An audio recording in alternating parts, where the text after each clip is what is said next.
रामभाऊंकडे 4,350 पोती धान्य होते. त्यापैकी त्यांनी 2,765 पोती धान्य विकले, तर त्यांच्याकडे किती पोती धान्य शिल्लक राहिले? प्रथम या उदाहरणात दिलेली माहिती पाहूया. एकूण 4,350 पोती धान्य होते.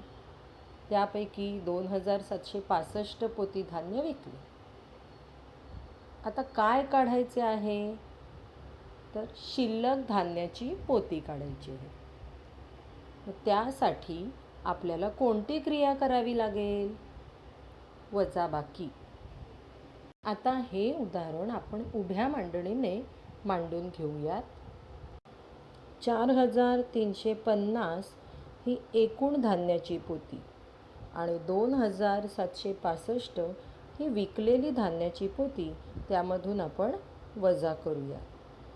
म्हणजे आपल्याला शिल्लक राहिलेली पोती मिळतील.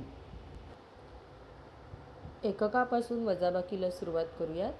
0 या संख्येतून 5 वजा होत नाहीत, म्हणून आपण शून्यावर काट मारून दशकातला 1 हातचा कमी करून तो एककात घेऊया. म्हणून दशकात 4 राहिले, एककात 10.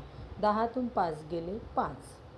आता दशकात 4मधून 6 वजा होत नाही, म्हणून शतकातला 1 हातचा दशकात घेऊया. म्हणून दशकात झाले 14, शतकात राहिले 2.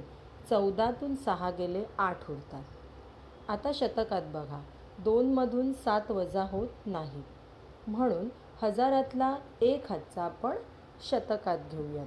म्हणून शतकात झाले 12 आणि हजारात राहिले 3. 12तून 7 गेले 5 उरले आणि हजारामध्ये 3मधून 2 एक कमी केला, 1 उरला. आपलं उत्तर आलं 1,585. रामभाऊंकडे 1,585 पोती धान्य शिल्लक राहिले.